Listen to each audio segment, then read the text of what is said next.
Hi everybody, and welcome to another Reaper's Record Reviews. How's everybody doing out there? Good? Alright, we're going to get right into it. First up, we got an album from Armored Saint called Win Hands Down. Let's see if we can get that in there.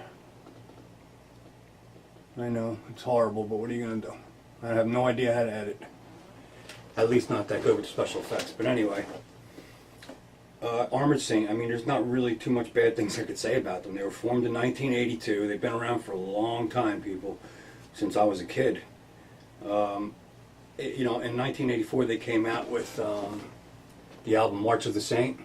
They were originally on Metal Blade Records, and then they moved to Chrysalis after they put out their 3-song EP in 1982 or 83, I believe it was. And then Chrysalis Records picked them up based on those 3 songs, of course, that EP they put out. Then they came out with their debut album, March of the Saint. I can't say enough good things about that album.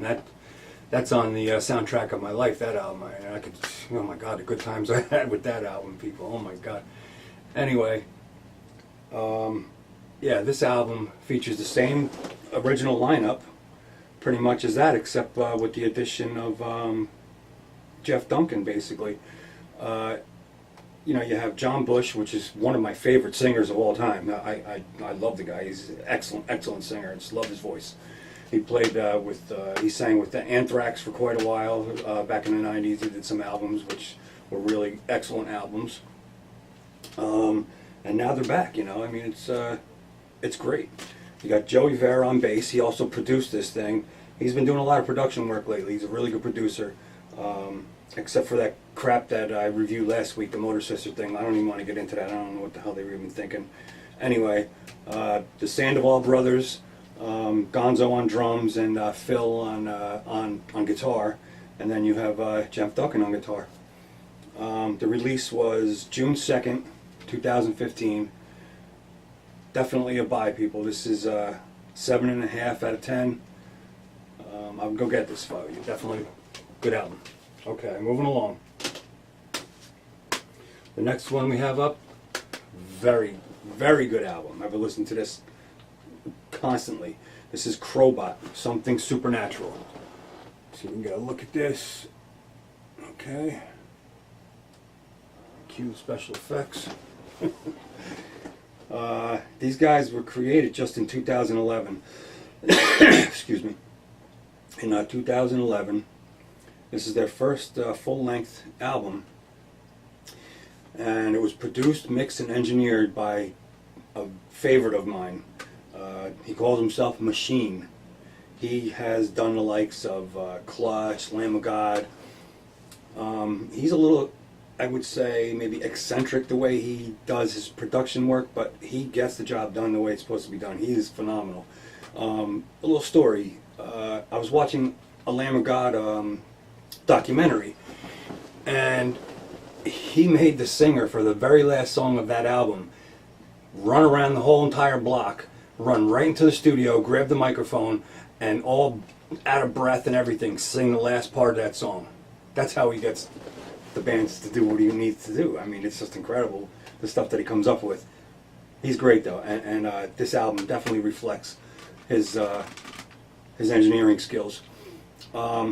This isn't heavy metal. This is like hard rock, dirty groove rock, is how they put it, dirty groove rock. I love this stuff. This is excellent, just groove-oriented, down-home rock and roll. This is excellent stuff. This is a buy all the way. I give this 8.5 maybe even out of 10. This is a great album. These guys are going to be around for a long time.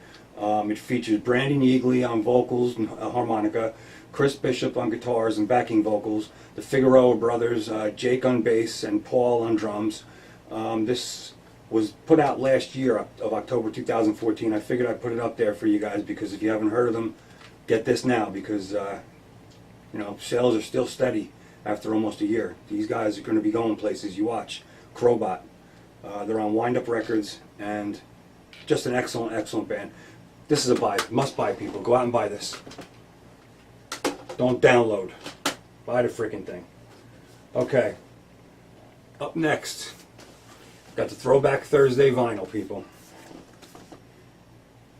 And this is it. This is the best.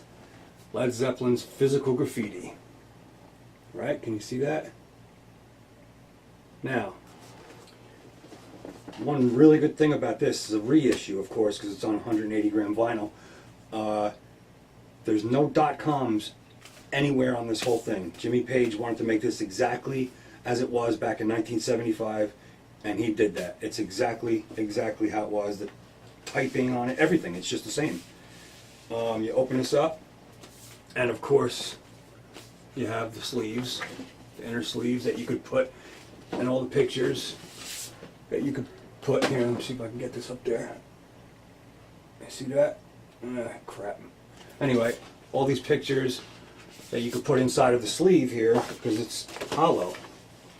See, you can see right through it, okay? You put these little pictures in here, and they fit in there. And then you have all that. Hey, it's crazy, right? This is an excellent album.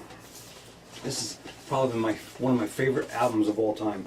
This I would put and say the engineering genius of this album. Just unbelievable, people.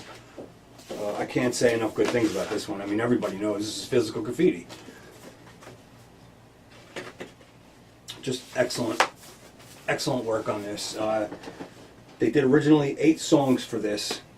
It was supposed to be one album, but the songs were so long, 8 songs, that they had just about an album and a half maybe worth of stuff. So they had to move a little bit stuff back. Then they added 6 songs from their previous albums that they didn't put out since 1970 all the way to 1975. They took songs out of old albums, House of the Holy, Four, all that kind of stuff, and they put it on this, and it's just unbelievable.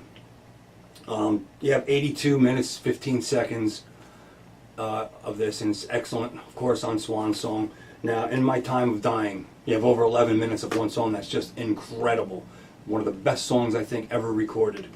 Now, just for whatever, craps and giggles, I'm not going to curse, but this building right here, the specific building, is in Manhattan. If you're ever in Manhattan, you want to take a picture next to this.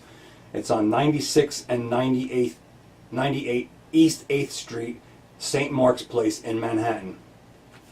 Go get your picture taken next to this, because I don't think this building is going to be there for too much longer. Anyway, yeah, that's another Reaper's Record Reviews in the bag, people. Go out and buy those. Those are all good stuff I have today. And please subscribe, and leave any questions, comments in the box below, please. If you want to remain anonymous, you can go to my AskFM account. That's askfm.com, and that's Reaper Rooney. Thank you for watching, and I'll see you next week.